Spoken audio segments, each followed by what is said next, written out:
Here we are, back again on another episode of Vintage and Stuff, about to embark on a banter adventure with my guy, Sean Flynn of Monarch Studios, hailing from the great city of Pittsburgh, Pennsylvania.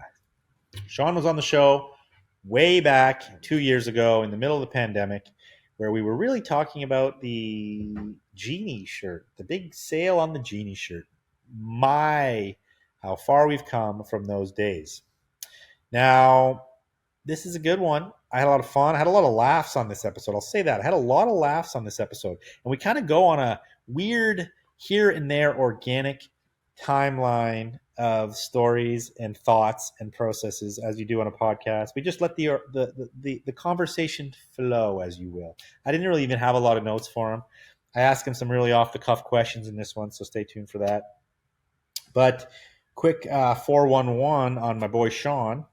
He had a store that closed right around COVID, and he is opening up a new store this month, a massive 6,000 square foot store in Pittsburgh, PA, and he's been working on it for a year and a half. How can you be working on a store for a year and a half? Well, I asked him in this episode, and he also tells us how he's been able to sustain the business for that long. He is a staple in the vintage community in Pittsburgh, PA. Just a good guy, has a great outlook on life. So that's all I'm going to leave you with. Without further ado, Sean Flynn, Monarch Studios. Welcome to Vintage and Soft with two high fits. Welcome to Vintage and welcome to Vintage and Soft with two high fits. Welcome to Vintage and welcome to Vintage and Soft. Two high fits. Welcome to Vintage and welcome to Vintage and Soft. Vintage and Soft. We got vintage clothing by the rack. Yeah, just check out my Insta. How you gon' argue with that? Everything you see, I manifest. I'm an architect. I think I'ma run it back. We got vintage clothing by the rack. Just check out my Insta. How you gon' argue with that? Everything you see, I manifest. I'm an architect. I think I'll have some of that. Stoked to have you back on the show, dude. You were on the show, if you remember, back when we were talking about the stupid Genie shirt. Oh yeah, Yeah, and I had you on, and we talked about the Genie, and that at that point it was like fresh. That sale was the number one sale at the time. the hot topic. The hot topic. So, what is that shirt selling for now? You are super up on your prices. I know you. $100. I don't know. like what would I pay for it if someone brought it in the shop? I'd offer. Well, what would you put on for your price tag? I don't know. I figure it's still $1,000 shirt, right? 900, 1,000. Okay, cool. I figure. I mean, I'm not like. Here's the reality. Just like anything else, it's whatever someone's willing to pay for it and whatever your market is.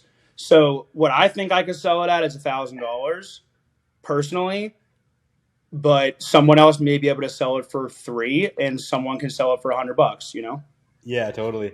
A lot has changed since back then. How long ago was that? Like that was like 2.5 years. 2.5 years. Yeah, a lot. That's crazy, man. We knew though, we knew, like we still were in the headspace and the reality of where this is going to continue to be. But yeah, but I still think like I think it's come farther than I thought it would, and I think it's held pretty well, to be honest. Like maybe more. Dude, than I expected saw that shirt sell for $100. Like someone had that in Pittsburgh for like $100, you know. So the Genie's selling for $1,000 now is still way more than what market was, in my opinion. You know, we're like, still what about the spectrum of the whole business though? Because you know, we were looking at the whole picture then, and that was like a one shirt that was kind of like, oh shit, this is crazy. But then you're like, the whole market was blowing up at that point. And, you know, the market is still super strong today. Sure, it's fluctuated, but like compared to then, what do you think of the market now? Well, then it's a great question. It's still way higher than I ever expected, just like you, Drew. Like it's still way beyond what I ever thought. But I also feel like the reality of like people have seen all these shirts, like we've seen all this stuff. So it's like once you get some sales under it and like people know the whole thing and what was going on before these auctions and like with me with Marvel was I knew there was this underground market of people like and I connected with them, became friends, you know. So this was going on way before auctions. It just was happening in the DMs with multiple parties or with people that knew what the active bid was and what the for sale price was. But it was so new and it opened so many people's eyes to like think people that didn't experience that, and they Yeah. got a little bit too consumed with like the clout of it, in my opinion, of like having that $1,000 shirt just to have it, but not really loving it. Like I've loved every $1,000 shirt I had. I loved it. I didn't want to sell it, and that's why I sold it for what price I did. You know, Yeah. Well, that's good, man. I like that motto.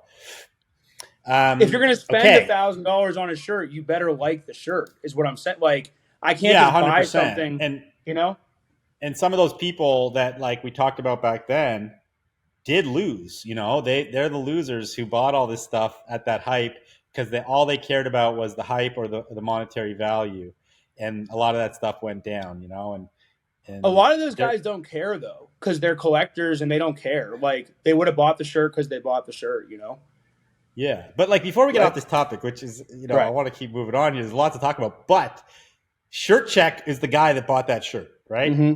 That guy is like ghosted the world. I don't know. I haven't heard a peep from this guy.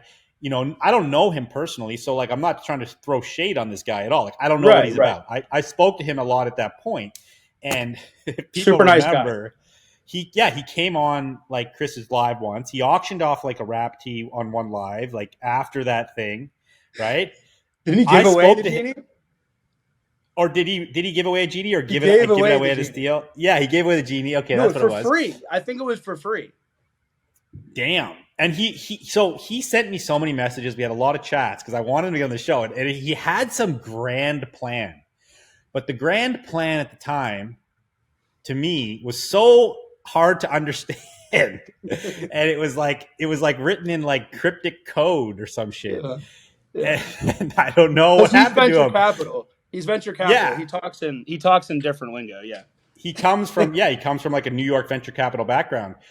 But still, I mean, like I talk to some of those guys sometimes, and I can understand. I just is like, I don't know. But anyway, I guess what I was trying to get at with that I is know, like, you're right. where are you at now, dude? Like, come on the show. Like, tell us what you're up to. Like, you're supposed to drop some magical, not magical, but some big plan that never happened. So, like, I guess my question is like, did he just fade away, or is he still behind the scenes, like working on some big plan? I don't know. I think he's still behind the scene. I haven't talked to him in a while. He always was super nice. Bought Yeah. some stuff from us. But there's a lot of stuff that's going on, dude. Like there's so much underground talk and like there's a lot of shit happening behind the scenes in these big things, and people are And when we working on. talk when we talk big things, you're probably talking like the world of like tech development, the world of like bigger Right. picture projects, the world Yeah. of fucking like people who want to open like 50 stores. Like this is like what we're Right. talking about. Yeah. Yeah. Yeah. So I bet that some of these guys are going to get involved with that, being behind the scenes, but everyone could use some capital, right? Yep, that's for sure. And if you have the team behind you and the means to push it, and you have the organization, and you already have the model down, like how you guys do. I mean, I'm working towards that, but like this venture capital is a whole beast of its own. So like I'm involved in that world now. And for people listening who don't know what that is, venture capital is just is people like companies that are investing. There's venture capital companies that just invest in other companies, and they basically like BlackRock is venture capital, right? They're like buying up the whole fucking world essentially. everything. But there's lots of different venture capital companies, and companies who want to get venture capital will go out and get these like they're called like fractional CFOs or something, where their only job is to like get venture capital funding. And so many companies out there run solely on venture capital for like years and years and years before they even turn a profit. Like I don't even know if Uber has ever made a profit. They're still probably running on fucking venture capital. So yeah, you're right. I'm interested now. You got my head spinning. I'm like, what are these guys doing? What's going on? Like, A lot, probably. it's interesting. So who's fucking mixing up the witch's brew behind the scenes and going to come out and blow our minds next? I don't know. The guy down in Atlanta's the goat, though. Anthony, Good Times. He he's the one that carried the whole streetwear sneaker vintage model, kind of ran with it, and seems like he knows exactly what he's doing. But there are Good a lot of Times different ATL. forms. So that's like you're talking Good Times ATL. Mhm. How many stores do they have?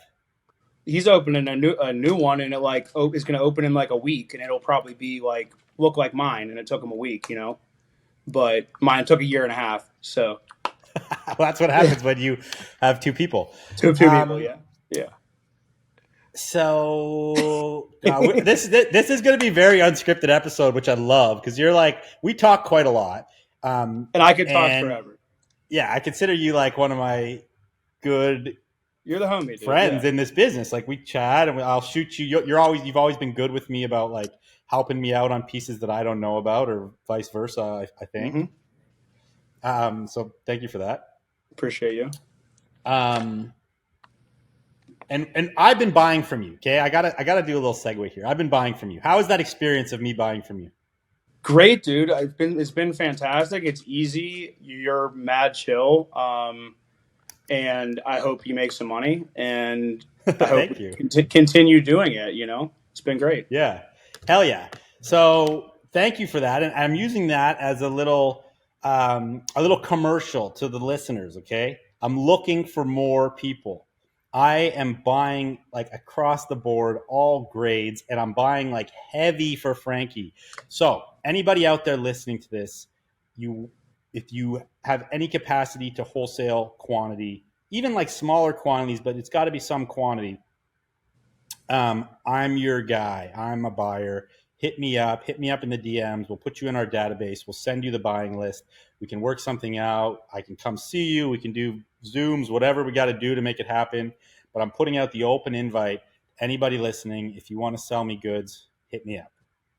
And I'll just say this is if you're not doing if you can, and you're not doing some form of wholesale, I highly recommend at least kind of introducing it into your business and seeing where it can go. And also just being fair with the buyer and understanding like that, hey, they need to make their margins, even if they're going to put stuff at higher than you're selling it in store, don't sell it to them for an absorbent price because you think they can get this number. Just sell it what you would sell at an event or whatever. You have your $5 and your $10 pile.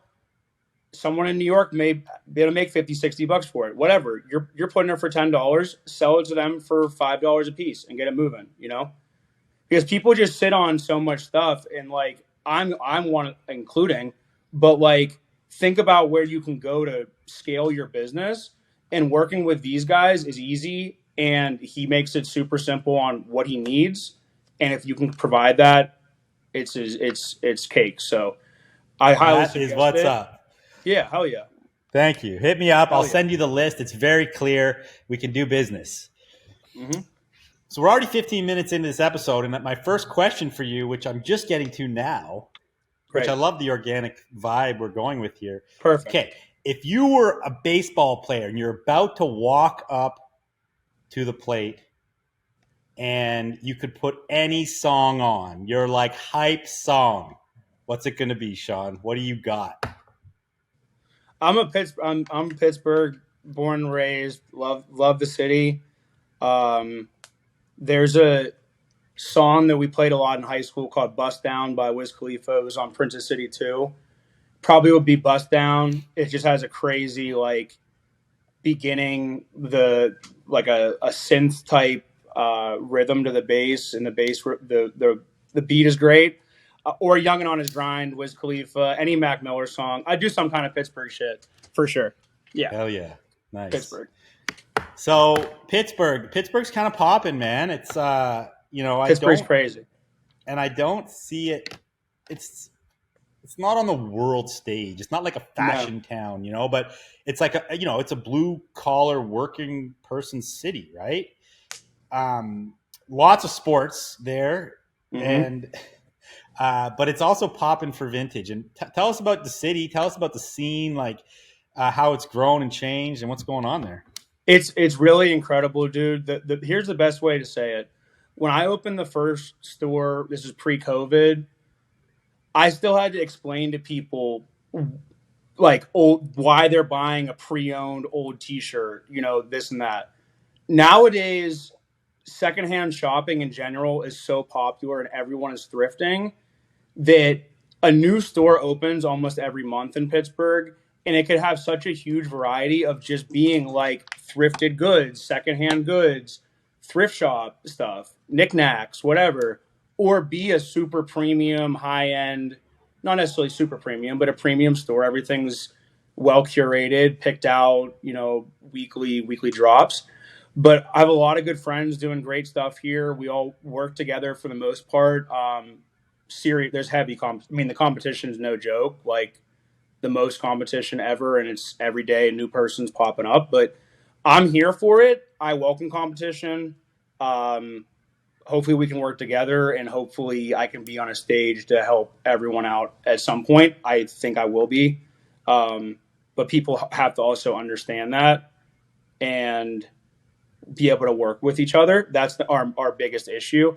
There's a lot of events happening right now. Only some of them are put on by actual vintage stores or sellers. A lot of them are put on by people that have been doing this for a long time in Pittsburgh, putting on events for antiques and collectibles. And about 2 years ago, I started doing a show with my buddy, and we were the only vintage clothing vendor. And now it's the next year they had 200 applicants. This year they had 200 applicants. Now it's half clothing and half collectibles and homemade goods and all that. So we need more events here. We need more opportunities for sellers that are just getting into it. But I also don't want junk being thrown out all the time. I think there's a time and place for those things at events, and people work really hard to bring curated stock to areas. So it does get interesting, like where the flea market dynamic mixes with curated premium goods.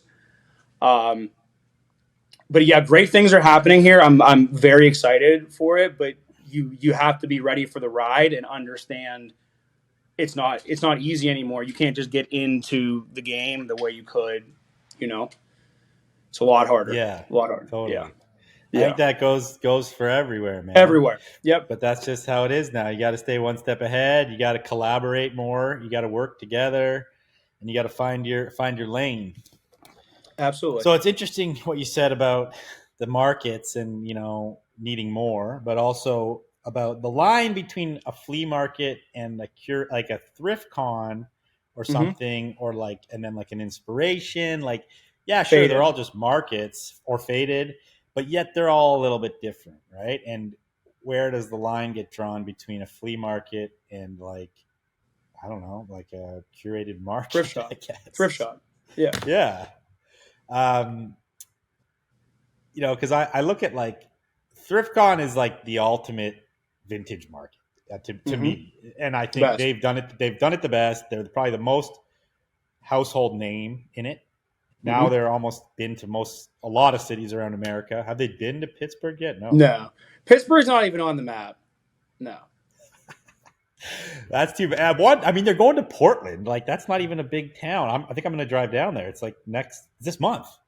Yeah, but they have like this book. Like it's like so much shit gets sent to Portland. There's so many of those like shipping stations and Nike's there, and they just have a different like Definitely a idea rag for it. town, but also, I mean, like we're saying, Pittsburgh is now on the Dude, shit map would pop for here. East Coast. People would Yeah, be people would be shook. Like if ThriftCon came here, they would be like, "Wow, like we sold 10,000 tickets. Like what just happened?"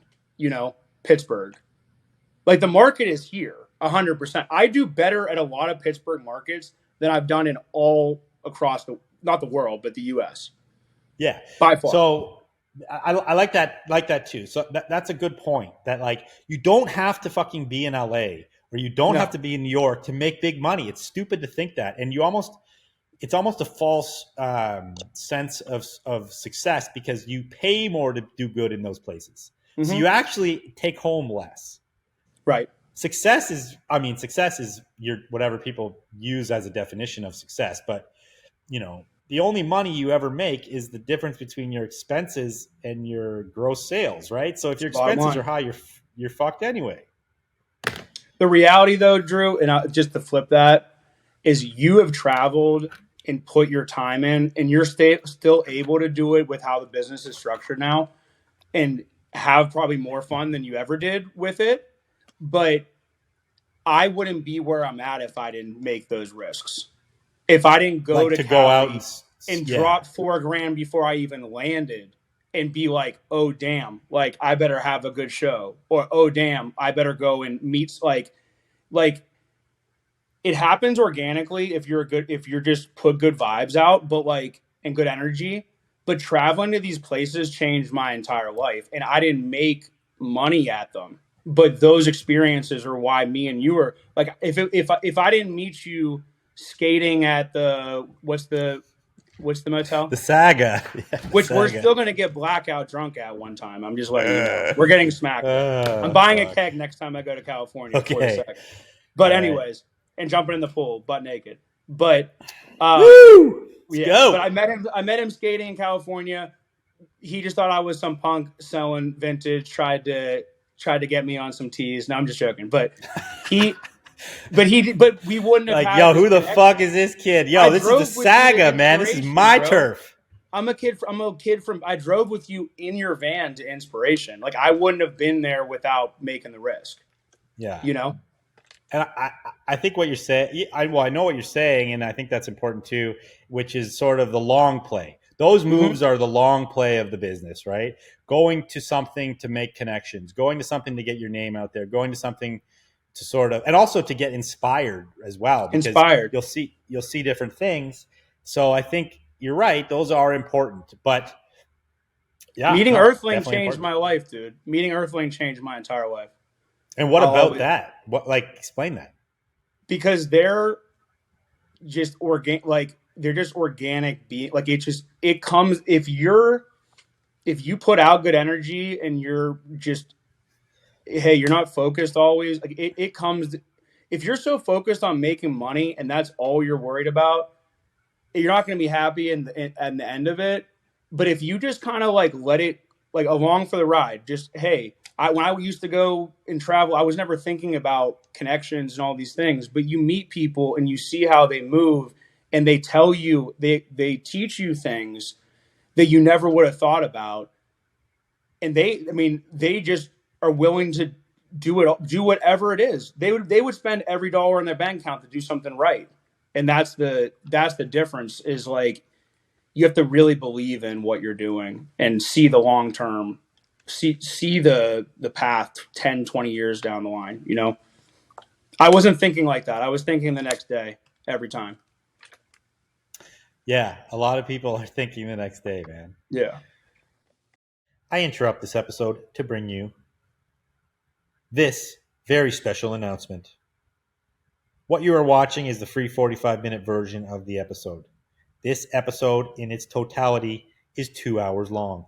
If you want to watch it ad free, uninterrupted, what you're going to do is you're going to join the YouTube channel, link down below if you're watching on YouTube, or you're going to jump on the Patreon, link down below in the show notes. On the Patreon, you get a free 7-day trial. So watching this and listening to this episode is completely free. After that, it's just $5 a month. It goes towards production of this show and everything we're doing here. Yes, you have to pay for the full episode, but it's an education into the world of vintage, the magical, mystical world of vintage. So join here on YouTube or jump on the Patreon for the full episode. And if you're already on there, I appreciate you guys so much. And it's hard.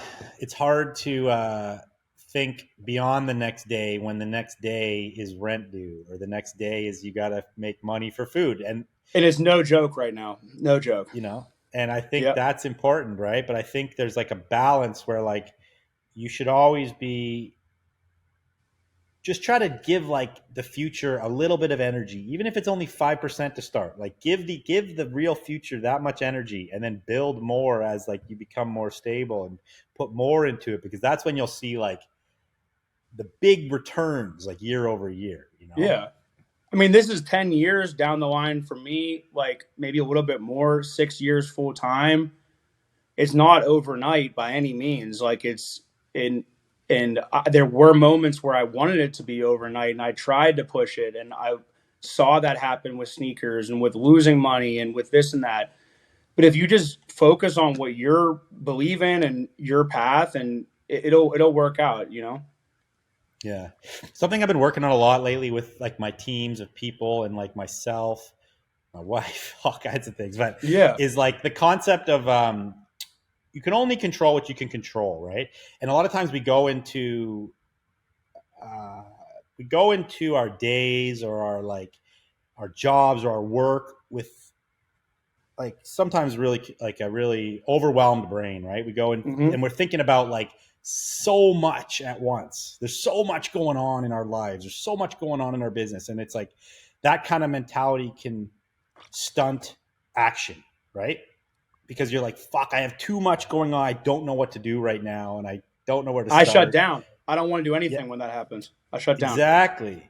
So what I've been working on is like not worrying about the macro. When I say macro, like the big picture, like take on tasks, take on like issues or whatever you want to call them. Like we're working on this right now, and we're going to talk about this, and we're going to make one decision, and then we're going to make a few decisions, and then we're going to make actions that we know we have to take in this one area, and then just do that, and only focus on that, and then you can come back to like the big picture stuff at a later time, and then re sort of digest it, and then make more decisions again.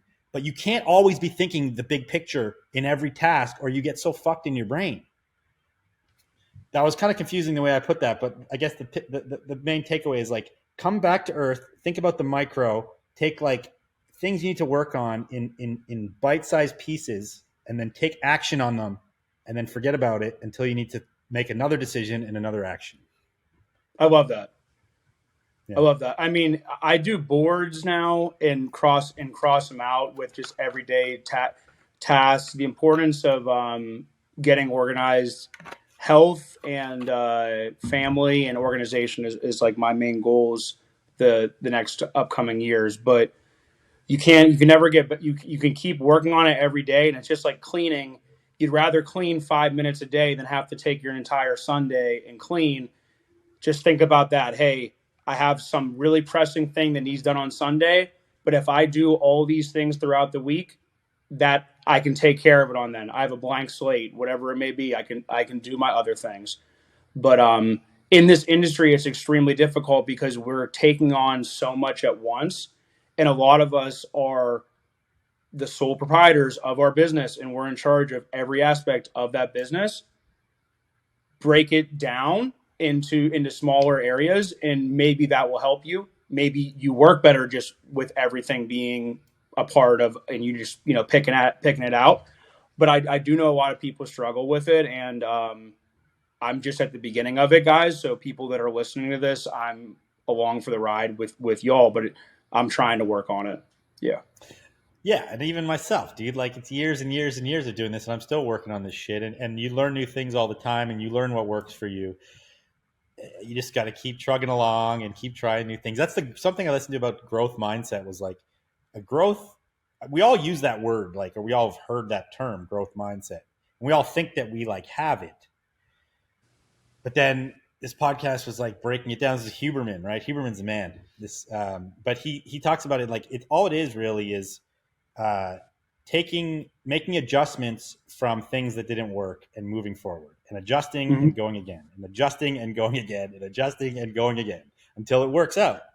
And that keeps happening throughout your life, throughout your business. It's like that is the growth mindset. And you just have to keep fucking And going. he's talking about taking the risk of failure right there. He's talking about taking risks, but learning from them and bouncing Oh back yeah, instead of of saying, course. oh, this didn't work out, I'm done. So It's another thing. That's very important. Yeah, this is so funny you say that. Something that happened to me recently. So I'm not going to say names, but somebody in my business, we got into like a deep chat, right? You know, I have like deep talks with like my management team because I got to. It's like they're like the backbone of this business, right? And we got to the bottom of something where the fear of failure was holding them back from doing an action that they know that they needed to be successful in the role. So it's like this fucked up catch-22 because it's like by being scared of failure to take the action to do what we know is needed, you're also at risk of failing. Not doing it at You're all. failing to take the action. So it's like you're failing either way. You might as well take the action and fail than to not have tried at all, because like we know we need that. So and then at least once you've done one action, you can learn, like we said, with the mindset and go on to the next action. But if you're not going to do it in the first place, you've already fucking failed. It's hard though. And I think sometimes people don't realize they're doing that. And we had to like get to the bottom of that. And then she's like, "Oh shit, you're right." Like it was like this weird. How many? What's your average age of for your employees? I mean, for like retail staff, it's retail staff. Yeah, like retail staff, it's got to be like 18 to 24. Yeah, 24. In that range. My management team is all mid to like early 30s, mid 20s. Well, think about the world that they grew up in. It's so different. You know, 100%. COVID 100%. During their like the biggest part of their youth, and having to compete with social media and these false pretenses of what is success and what is beauty, and it's a crazy life, you know. It is, man. So yeah, good luck when you start hiring all your store staff. That's why I got 2 people. I'm waiting for you to call me if you ever need advice on. Bro, you may hire me before I hire someone. Management of people. You hit me up and we'll talk it through, buddy, because it'll come. Yeah. No, it's definitely a different world. But I don't. Sometimes people love to use that as an excuse of why they can't find good people, and I don't live in that world either. There's great people out there. Yes, they've grown up differently. Yes, it's a different world, but there's still a way to be successful in managing great people in this world. Well, I'll say this real fast.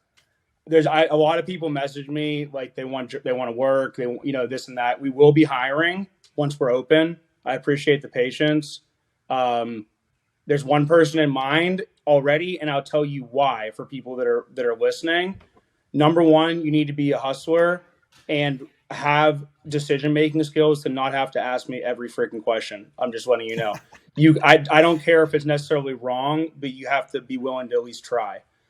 Secondly, family's really important to me. You're going to be joining my family here, but I also, it helps if you just have some empathy and like thought and stuff like that. So those are really my 2 main things. And then everything else I think can be picked up to a degree. If you have some background in sales and in retail and all those things, it's a bonus. If you can talk to anyone, that's a huge bonus. I would love for you to be able to talk to everyone and just have a good heart. But it'll come, and just have some patience, especially with the store and with us.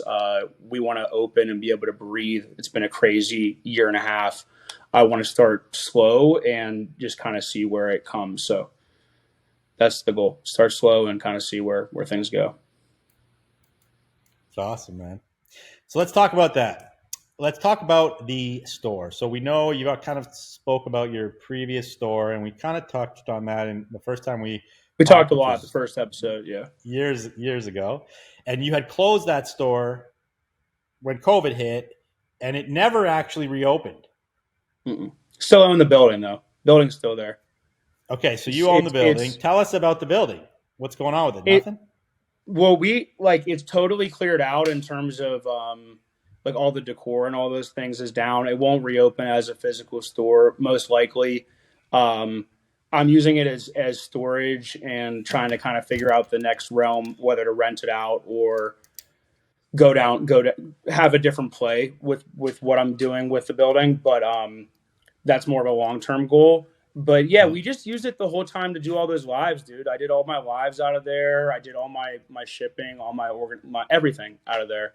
So it was still great, even though it was closed. But yeah, it's small area, not enough space, and we'll see where that goes. And now you have this crazy space that you're saying could be a 200-person office, which what's the square footage? Relatively, because there's an 11,000 square foot building, my buddy's building in Lawrenceville, and they're putting 400 employees in it. So if you cut it in half, I could put 200 desks in here, realistically. Yeah, so your place is like 6,000 or something, or 5,000? Probably a little bit over 6, because I'm in the bottom, so there's a top floor entrance, and then it goes down. It was a dollar store back in the 30s, so it used to be all built out department store, and it was one big building. The building itself is massive. It's like 30,000 square feet. But we They couldn't have had dollar stores in the 30s. You mean department store? it was a five and dime. So it's like what Okay. the department store was. It was 5 cents and 10 cents, or what the dollar store was, 5 cents and 10 cents. Okay, But they cool. sold like records and like fish down here. They had aquariums down here. And like then afterwards it was a hair studio. And then it was a wrestling studio when we moved in. So there were like red, massive, heavy ass mats over the whole thing with like, it was great. We had to do construction on the entire thing. Way more work than I expected. So yeah. Yeah, and you've had this place now. You got to give the story. You've had this place for a year? How long? So a year, it'll be when we open, it'll be a year and a half. Originally, we were going to open the cafe area and the top floor, and I announced it like next month we're going to be opening. Like next month you'll be hearing, and then I'll be transparent. I signed a contract with Pop Shop, a live selling app, and I had to do 20 hours a week with them under the contract, and it took up so much time because I was legitimately putting out 100 new pieces every show, 2 days a week, selling almost all of them, and then going out and like, how the fuck do I fill a 6,000 square foot store if I'm selling like 300 items a week? Yeah. Like, it's like I was selling more then than I was selling during the like pandemic and stuff. Like, so that helped us grow, and we decided, okay, let's actually take the time, move the entire old store out, move everything out, use this as kind of a warehouse operating space, and do the whole thing. Because I didn't have the funds. This thing was built one t-shirt at a time. Like, I could not have done this without growing for a year. It would have been like, totally. it would have been done, but it wouldn't have been done like right, So how close are you to being done right now? I'd say it's 80%.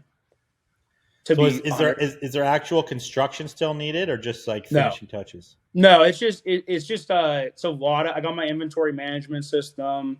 Have to get everything implemented into that, and decor, and then just like a big like mop down like of all the floors and dusting, and then we'll be good. We'll be open this month.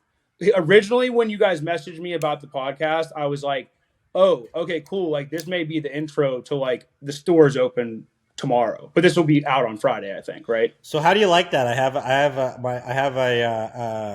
don't want to call him my secretary. Shout out Matt. I love it. I'm so jealous. He hit you up to do the podcast. Love it. You're a boss. Sweet. He was nice. That's in the what DMs, the Dons would.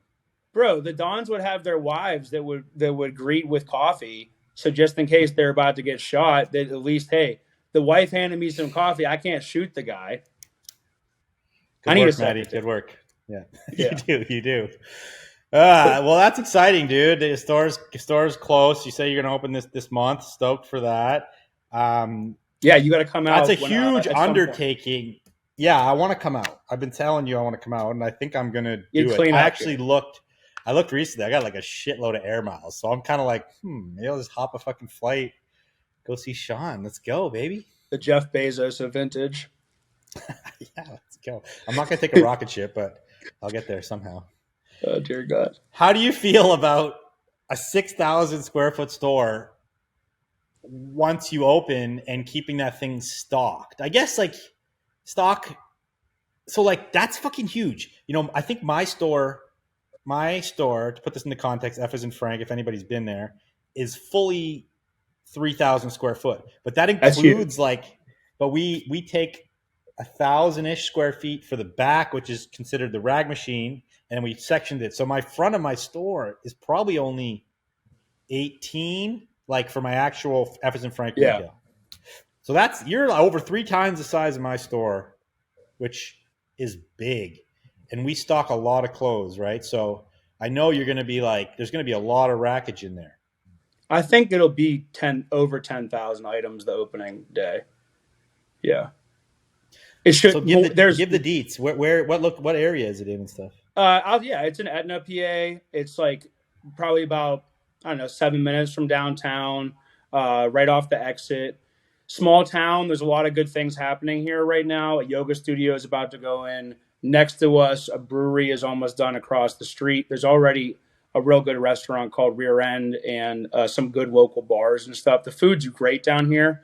A lot of bar food, but good American food.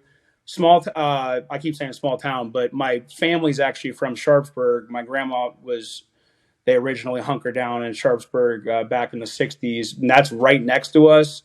So I have a lot of roots here. I want to be a part of helping to shape the landscape in the town down here, and hopefully helping it grow as a whole.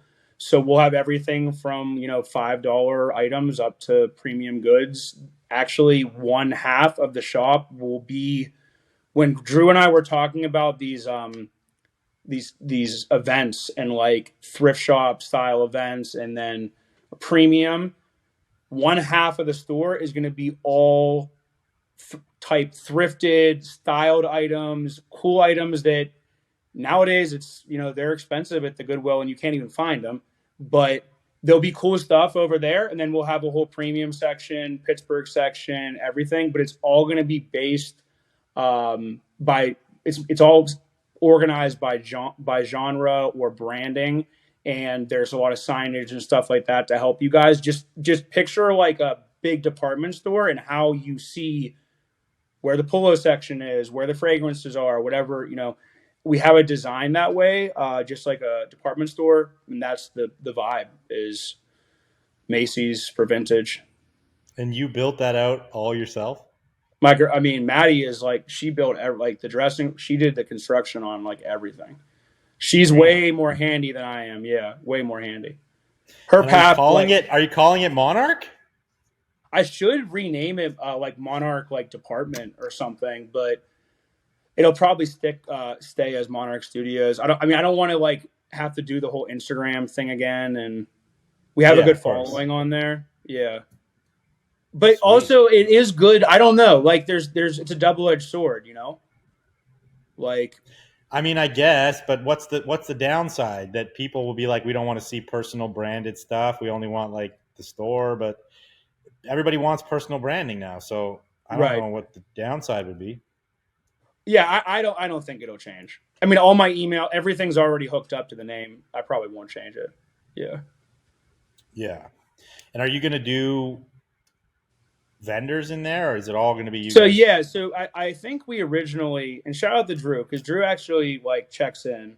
He's a good dude, just checking in on me. Sometimes I think people will take that the wrong way, but you were actually just looking out, these Canadians though, and the older generation, the way they text is sometimes a little bit startling. I know you guys, your mom and dad, sometimes you get a text in the morning, call me, and it's nothing bad happened. They're just asking you what's up or something, So no, that's just me. That's not even a Canadian thing. That's just me being super short and your dad busy. Your dad. So I just No. Also, while we're talking about on the topic, just call me if you need to talk to me. I hate texting, but anyways, it's there's too much shit going on. But anyways, what was the question? About vendors. Yeah, so originally we were thinking about having this be more of a community space, and I think eventually it may grow into that. The hard thing is when you're working with so many different personalities on something that's your baby, it's a little bit more difficult to to do. If I would have done a vendor space, thinking back on it, I could have like done this space, but just not brought any of my stuff in and just tried to like have it more space like that. But I do want to do weekend events, and I also want to bring people in all the time. The top four will be mainly for individual pop-ups. You'll have access to probably like 750 square feet. It'll be the ground level. Your branding can be there. Everything can be a part of it. You'll have a whole storefront to yourself if you wanted to do it. So that's going to be kind of where my focus is hey, if you want to have the top four, but down here will be ours for a little bit. Yeah. So you have this huge downstairs, and then you have another space that's storefront upstairs. Yeah, so that's the whole the entryway. It has a double stairwell, but there's big areas on both sides where we have racks and stuff like that set up. So you won't have to bring in racks. We have hangers if you need them. We can do everything. Mannequins, like we can help and assist with your pop up if you want that to be a part of it. And then when you walk down, there's it's probably seating for about 40 people, and there's a wet bar for food vendors. So we want to have a bunch of food vendors come in and coffee and everything. And then on Sundays, we're going to be having our own cafe called the One Day Cafe, and that'll start just every Sunday as soon as we open. But I love food, guys. Like food, and my grandma had a restaurant for 20 years. I want to have a restaurant at one point when I'm way more successful, but it definitely is a passion project. I would love to have food be implemented and everything, pastries and things that go along with my life. So you're telling me you have this full wet bar. It has kitchen equipment in it? No, we would need to put a grease trap in to have a commercial kitchen. Would have to put a grease trap. There's refrigerators and a freezer, but it would have to be people that have commercial kitchens and licenses with the city or local businesses that are just mad chill, and they could use our seating and have bring in food and stuff. Yeah, but, okay. It would be too involved. It's hey, venture capital. Long Someone terms, wants let's to go. invest. Holler at your boy. Yeah. There you go. Okay, so you just came. Okay, we're at like the 45-minute mark ish here. I want to 10-minute countdown. Go in. Well, no, we're gonna keep going. You don't got to go anywhere, do you? Yeah, we're nowhere to go. But I may have to smoke a joint at some point, though. Get on it. I want to do the contest for the listeners of the YouTube or the viewers of the YouTube. So Sean's got something for you guys. What do you got? So this is which one we're doing the question, the challenge question, or for a comment, something they got a comment on the YouTube. Something they got a comment on the YouTube. Oh, so here, let me try and think how I can word this again. Which aspect of vintage will be more hype? The COVID t-shirt boom or the true vintage era that we're about to embark in?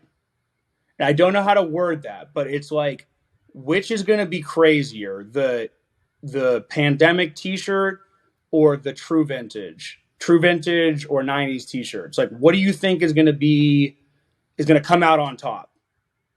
Interesting question.